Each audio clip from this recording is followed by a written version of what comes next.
59 days का एक महीना, क्या आपने कभी सुना है? 2026 का जेठ मास एक दुर्लभ संजोग लेकर आ रहा है। जानिए इसका रहस्य और महत्व। जेठ मास की शुरुआत होगी मई 2026, समाप्ति जुलाई 2026 में होगी। इस बार तिथि वृद्धि के कारण यह महीना लगभग 59 डेज का होगा। यह संयोग तब तक बनता है जब एक ही तिथि दो बार आती है या तिथियों में वृद्धि कम या ज्यादा होती है। इससे अत्यंत शुभ और दुर्लभ माना जाता है। पौराणिक महत्व क्या है इस महीने का? जेठ मास भगवान विष्णु और सूर्य देव को समर्पित माना जाता है। इस महीने में तप दान का विशेष महत्व है। शास्त्रों में इसे पुण्य बढ़ाने वाला महीना कहा गया है। जेठ माह में क्या करें? सुबह जल्दी उठकर स्नान करें, भगवान विष्णु और सूर्य देव की पूजा करें, जल दान करें, गरीबों को अन्न और वस्त्र दान करें, ओम नमो भगवते वासुदेवाय मंत्र का जाप करें। क्या ना करें इस महीने? क्रोध और अपशब्दों से बचें, झूठ और धोखा ना करें, पानी की बर्बादी ना करें, बड़ों का अपमान ना करें। एक बार एक गरीब व्यक्ति ने जेठ मास में जल दान किया। धीरे धीरे उसकी किस्मत बदल गई, जीवन में सुख समृद्धि आ गई। यह दिखाता है कि कौन सा पुण्य है जो सबसे बड़ा फल देता है। गर्मी में जलदान सबसे बड़ा पुण्य, सूर्य पूजा स्वास्थ्य और ऊर्जा, विष्णु भक्ति मोक्ष का मार्ग। अगर आप भी इस दुर्लभ संयोग का लाभ लेना चाहते हैं तो चैनल को सब्सक्राइब करें, लाइक करें और शेयर करें और कमेंट में जय श्री हरि लिखें। और बढ़ते हैं अगली कथा की ओर। पुरुषोत्तम मास कथा अध्याय 1। कल्प वृक्ष के समान भक्त जनों के मनोरथ को पूर्ण करने वाले, वृंदावन की शोभा के अधिपति, समस्त लोक को चकित करने वाले वृंदा बिहारी पुरुषोत्तम भगवान को मैं नमस्कार करता हूँ। यज्ञ करने की इच्छा से नारायण नर नरोत्तम तथा देवी सरस्वती और श्री व्यास जी को नमस्कार कर जय की इच्छा करता हूँ। यज्ञ करने की इच्छा से परम पवित्र नैमिषारण्य में आगे कहे गए बहुत से मुनि आए, जैसे असित देवल पैल सुमित पिपल्यान सुमित कश्यप आदि। शिष्यों के सहित ये सब ऋषि अंगों के सहित वेदों को जानने वाले ब्रह्मनिष्ठ, संसार की भलाई तथा परोपकार करने वाले हैं। दूसरों के हित में सर्वदा आगे रहने वाले नैमिषारण्य में आकर यज्ञ करने को तत्पर हुए। इधर तीर्थ यात्रा की इच्छा से सूत जी अपने आश्रम से निकले और पृथ्वी का भ्रमण करते हुए उन्होंने नैमिषारण्य में आकर शिष्यों के सहित समस्त मुनियों को देखा। संसार समुद्र से पार करने वाले उन ऋषियों को नमस्कार करने के लिए पहले से जहां वे इकट्ठे थे वहीं पर संचित सूत जी भी जा पहुंचे।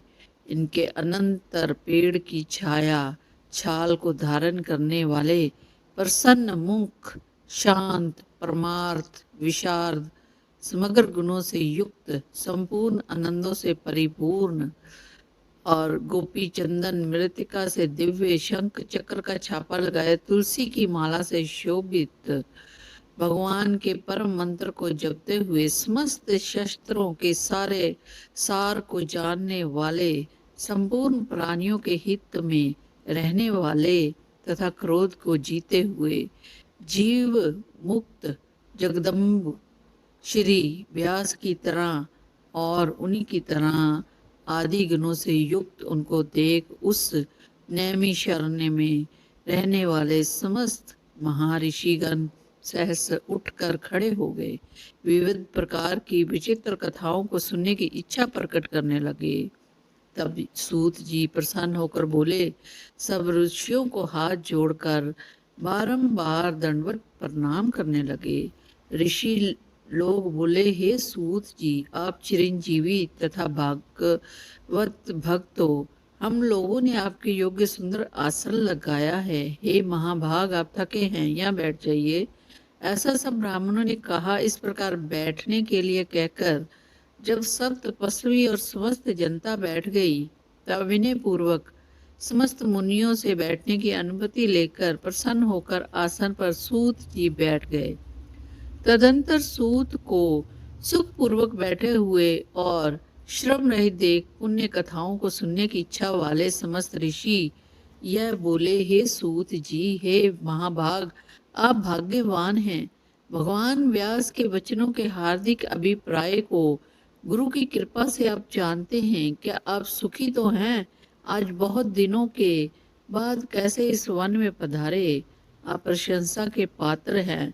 इस संसार में सुनने योग्य हजारों विषय हैं, परंतु जो हो वह हम लोगों से कहिए। हे महाभाग, संसार समुद्र में डूबते हुओं को पार करने वाला तथा शुभ देने वाला है। आपके मन में निश्चित विषय जो भी हो हम लोगों से कहिए। हे अज्ञान रूप अंधकार से अंधे हुओं को ज्ञान रूप चक्षु देने वाले भगवान की लीलाओं और रस युक्त परमानंद का कारण संसार रूपी रोगों को दूर करने में रसायन के समान जो कथा का सार है, शीघ्र कहिए। इस प्रकार शौनिक आदि ऋषियों के पूछने पर हाथ जोड़कर सूत जी बोले, हे समस्त मुनियों, मेरी कही हुई सुंदर कथा को आप लोग सुनिए। हे विप्रो, पहले मैं पुष्कर तीर्थ को गया। वहां स्नान करके पवित्र ऋषियों, देवताओं तथा पितरों को तर्पण आदि से तृप्त करके तब समस्त प्रतिबंधों को दूर करने वाली यमुना के तट पर गया। फिर क्रम से अन्य तीर्थों में को जाकर गंगा तट पर गया। पुनः काशी आकर अनंतर गया तीर्थ पर गया। पितरों का श्राद्ध कर तब त्रिवेणी पर गया।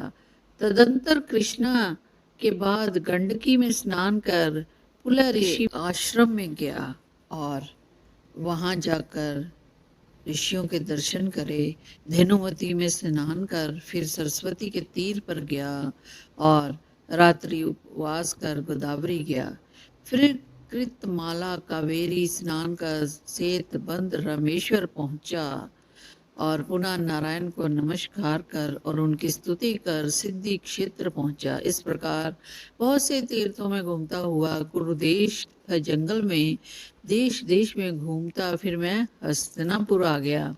हे द्विजो, वहां यह सुना कि राजा परीक्षित राज्य को त्याग बहुत ऋषियों के साथ परम पुण्य पद गंगा तीर गए और उस गंगा तट पर बहुत से सिद्ध भूषण जिनका ऐसा योग लोग और देव ऋषि वहां पर आए। उसमें से कोई निराहार, कोई वायु भक्षण, कोई जल पीकर, कोई पत्ते खाकर, कोई श्वास ही को रोककर आहार कर, कोई फलाहार कर और कोई कोई फीन का आहार करते हैं। ये द्विजो, इस समाज में कुछ पूछने की इच्छा से हम भी गए और वहां ब्रह्म स्वरूप भगवान महामुनि व्यास के बड़े पुत्र, बड़े तेज वाले, बड़े प्रतापी श्री कृष्ण के चरण कमलों को मन से धारण किए हुए श्री शुक्र देव जी आए।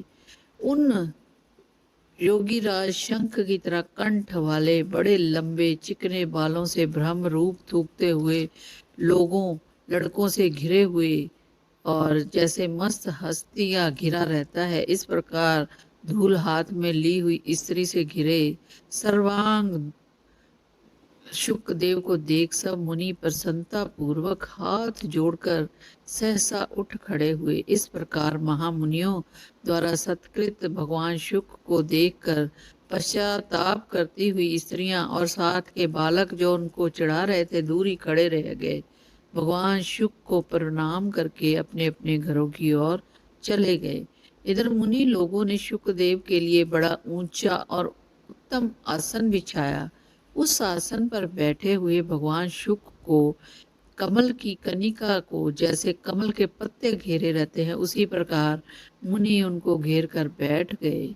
यहाँ बैठे हुए ज्ञान रूप महासागर के चंद्रमा भगवान महामुनि व्यास जी के पुत्र शुक्रदेव ब्राह्मणों द्वारा की हुई पूजा को धारण कर तरांगनों से घिरे हुए चंद्रमा की शोभा पा रहे थे।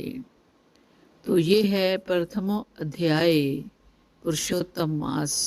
हरि शरणम। भगवान आप सबका भला करे। और अगर आप ऐसी और भी कथाएं सुनना चाहते हैं तो चैनल को सब्सक्राइब और लाइक जरूर करें और बने रहिए हमारे साथ अगली कथा के लिए। तब तक के लिए जय श्री हरि। कमेंट में जरूर लिखें।